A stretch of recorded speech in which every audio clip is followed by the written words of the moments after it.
This is Kimberly Quinn, host of the Mindcraft podcast, and I can't tell you how much fun I have had doing this podcast. I started when the world closed over the pandemic in an attempt to spread some positivity out there and give people some strategies to enhance their own well-being and reduce anxiety and all of that. Now, 2 years later, we're still going strong and now listened to by 52 countries across the world.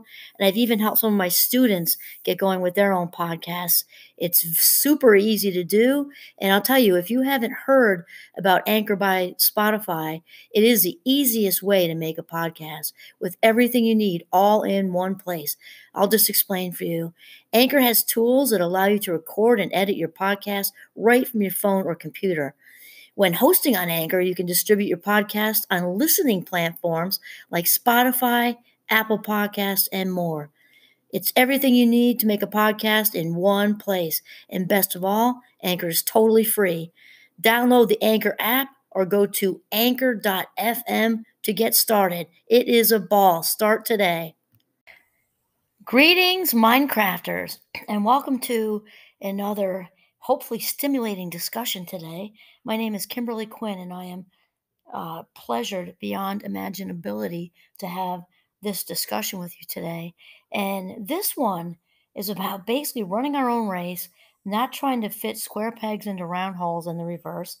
And my inspiration today is coming from Benjamin Hoff, who wrote The Tao of Pooh. Yes, as in Winnie the Pooh. And I'll tell you, I have not had the delight of jumping into this book since college, which was many moons ago to Fabulous 57, a long time ago. And so our youngest daughter she loves yard sales, and she was bouncing around at a yard sale and found it. I'd since probably loaned it out decades ago. And so my inspiration is coming from Benjamin Hoff today. And he does this wonderful thing via Winnie the Pooh and Company with explaining to us why it's basically about social comparison, not comparing ourselves to other people or circumstances. And it's done with such levity that I just wanted to share it with you. So it starts off with Benjamin as the narrator asking Winnie the Pooh, to recite his little poem about Coddleston Pie, which says it all. So it goes like this: Coddleston, Coddleston, Coddleston Pie, a fly can't bird, but a bird can fly. Ask me a riddle, and I reply, Coddleston, Coddleston, Coddleston Pie. Coddleston, Coddleston, Coddleston Pie, a fish can't whistle, and neither can I. Ask me a riddle, and I reply, Coddleston, Coddleston, Coddleston Pie. Coddleston, Coddleston, Coddleston Pie, why does a chicken? I don't know why. Ask me a riddle, and I reply, Coddleston, Coddleston, Coddleston Pie. Now, Winnie the Pooh, we just saw him last week, actually. Maybe that's part of my inspiration, too. Wow, I don't know how they walk around in the heat, though, I'll tell you that. Must take some intestinal fortitude and stamina to handle the heat as Winnie the Pooh in Disney World in July. But anyway, so Pooh's telling us, explaining, we'll start with the first part. A fly can't bird, but a bird can fly. How many times do we look at other people and without really getting all of their circumstances and think to ourselves, judging privately, oh, they have it so easy. Oh, look at her. She's so successful. Oh, look at him. Oh, look at them. They have this, they have that. They have the new car. They have the new house. They have the great job that they love. We don't know anything about what's going on with them. And the other thing is, that's their race to run, not ours. So I love how this is so simply put. A fly can't bird, but a bird can fly.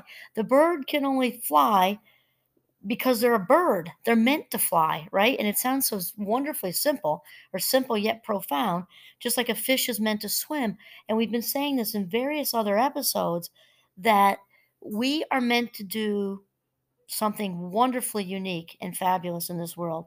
The nearly 8 billion of us now, each are unique. And it's hard to picture that. Oh, there must be some overlap with their, gifts and everything. Overlap, maybe. 100% the same, like a clone? No. We are all unique, and this is the thing too, we talked about this, until we get that where we fit in this wonderful infinite universe of ours, we're not going to be able to align with our personalities with that universal plan if we aren't receptive to hearing what it is. So Benjamin starts by explaining the first part where a fly can't bird, but a bird can fly. And he says it's very simple and actually it's obvious. He says, isn't it? And yet you'd be surprised how many people violate this simple principle every day of their lives and try to fit square pegs into round holes, ignoring the clear reality that things are as they are. I know myself in my earlier adulthood, and to be truthful, I've always been pretty good at following my heart. Part of that is my wiring, I think, because the fast mind clubbers have an interest-based nervous system, so it's tough for us to do anything but follow our passion. That said, if we try hard enough, we can definitely still do it if we really push, push, push with our own strong will and get off track. And I have memories of being off track and just spinning my wheels, getting nowhere. It's kind of like you're trying to run in place on quicksand or something. Like the more you run, the more you struggle, the more you sink. When it's something that you are clearly it's clearly not for you. It's not your fit. It's not the color of your parachute. And it takes so much for us to figure this out, even though once we learn to listen to the whispers, we can avoid a lot of that pain and agony and suffering. Like, oh, wait a minute, I'm off track. You want me to go this way? Okay, God, source, higher power, universe. Okay, I get it. But when we're not in receptive mode, we're kind of walking around with a blindfold on, metaphorically speaking, we can do a lot of spinning our wheels on quicksand for sure. And then, all this said, it doesn't mean that we don't continually try to make changes in our lives and improve in areas that we need to improve in. We're not saying that. Benjamin just said it just means we need to recognize what's there. He says if you face the fact you have weak muscles, say, then you can do the right things and eventually become strong. But if you ignore what's there and try to lift someone's car out of a ditch, what sort of condition will you have? Will you be in after a while? And even if you have more muscle than anyone alive, you still can't push over a freight train. And I love this line. He says, "The wise know their limitations; the foolish do not." How many times have we all learned that? Right? We don't want to think that we have, especially in our middle life. I think in our middle life, a lot of us, especially this time of year in the summer, there's barbecues and there's family reunions and all this stuff going. And I know our family has big, huge wiffle ball games, and we we do these things. And it's funny because when you get out there, I was a shortstop when I was on baseball teams younger, and I'm thinking of my brother-in-law and my two brothers-in-law and my husband. We're all out there with our kids and nieces and nephews, and how easy it is to forget that you're not 20 anymore. Not that we're not in good shape for being in our 50s, but how easy it is to be humbled, when one of our niece, 18 to 20 something nieces and nephews and our kids, smack a ball in our direction. You make a dive for it, and then you're quite sore for the next, week, or you tweak your back. That's a common one. So, I mean, we are easily humbled when we don't acknowledge certain limitations. So then Ben takes us to the second part and he says, "A fish can't whistle and neither can I." And he says, coming from a wise mind, such a statement would mean, I have certain limitations and I know what they are. Such a wise mind would act accordingly. There's nothing wrong with not being able to whistle, especially if you're a fish. But there can be lots of things wrong with blindly trying to do what you aren't designed for. That's what I just said. I learned that the hard way in my younger years, just going after whatever, whatever. And it just wasn't, and it wasn't meant, that wasn't my path. You know what I mean? So I learned that, just by going through it, I guess, and not getting very far. And then he says, fish don't live in trees, and birds don't spend too much time underwater if they can help it. Unfortunately, some people who always seem to think they're smarter than fish and birds somehow aren't so wise and end up causing big trouble for themselves and others.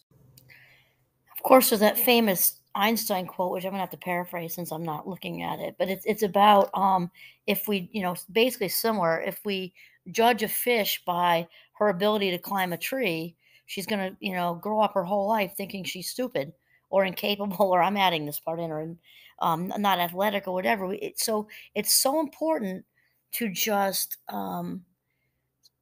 really be focusing on what our own unique gifts are. And this sort of has me thinking of Strength Scope, which is there are a lot of free strengths assessments out there. Strength Scope costs a little bit. It's not super expensive, but you can use the others too, and that would be fine. I like Strength Scope because it's colorful and it's a wheel, and it doesn't just say these are your strengths and then you suck at all this stuff. It's not how it works.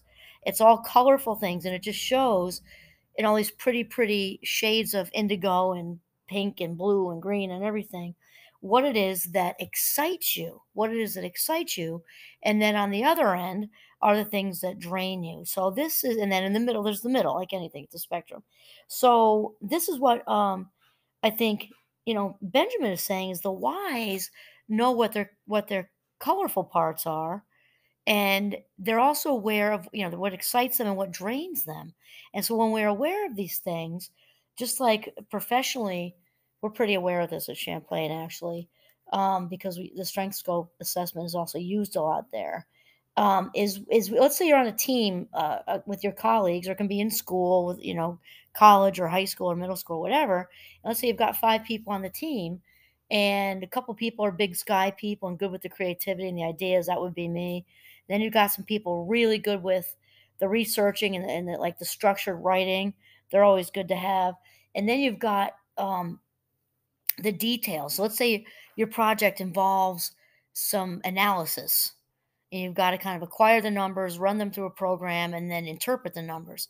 So the details thing does not excite me. It's draining. Can I do it? Yes. Will it take me 10 times longer than somebody else? Yes. Why? Because I don't have any interest in it whatsoever. I'm a big picture person. Do I care a lot about what the numbers reveal and the graphs, the bar graphs, and the histograms and all that kind of show what actually transpired in the research? Yes, I'm all about that. Do I want to do the analysis? Not so much. Again, I can do it. I had to do it, for dissertation, but I'm much more excited to about the big ideas part of it, the creativity part. So here's the thing: if you know what your strengths are, let's say the group, then think of the efficiency of that. You got this person locked into the creativity, this person locked into the reading part, the supportive stuff, research, right? Then you've got a couple more involved with the actual acquiring the numbers, running the numbers through the, let's say, the SBSS program, which is a good one for research, and then interpreting that analysis and turning it into something. And you need everybody to have it come off well. But this is the thing: it's going to be so much more efficient because each of those partners in that are in something that are doing it, the part of the task that aligns with what their strengths are, what excites them.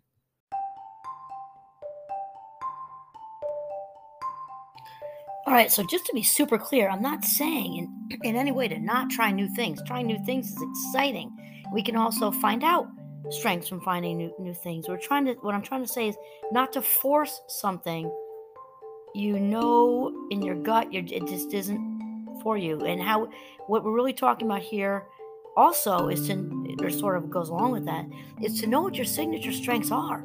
You might know just through life experience, and if you don't, or even if you do, it's fun to validate that by taking one of the strength assessments. The VIA is on the internet. VIA, you can look that up, and that's free. But to really know what they are is important. And remember that it's not about strengths and then everything I suck at. It's what excites me. What excites me, gets me excited about life and doing whatever task or job, career, calling. What excites me in a partner? What excites me in life in general? What makes my heart sing? And then the stuff that drains you. That it doesn't mean you suck at it. It just takes a lot more time. You're not as happy doing it, and you steer away from it. Okay, we can't be excited by everything, right? So when we know what these are, we're open to listening and sort of discovering what our signature strengths are. Not only does it make our lives easier, but they are far, far, far more fulfilling.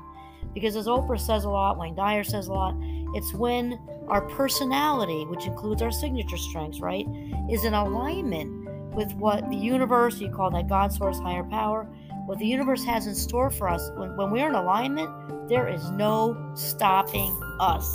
And as Wayne Dyer says, when we're in spirit, inspired with our divine connection with God, nothing is impossible.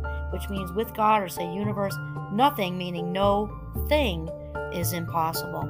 There we go. Do your thing. This is Kimberly Quinn signing off from the beautiful Northern Vermont.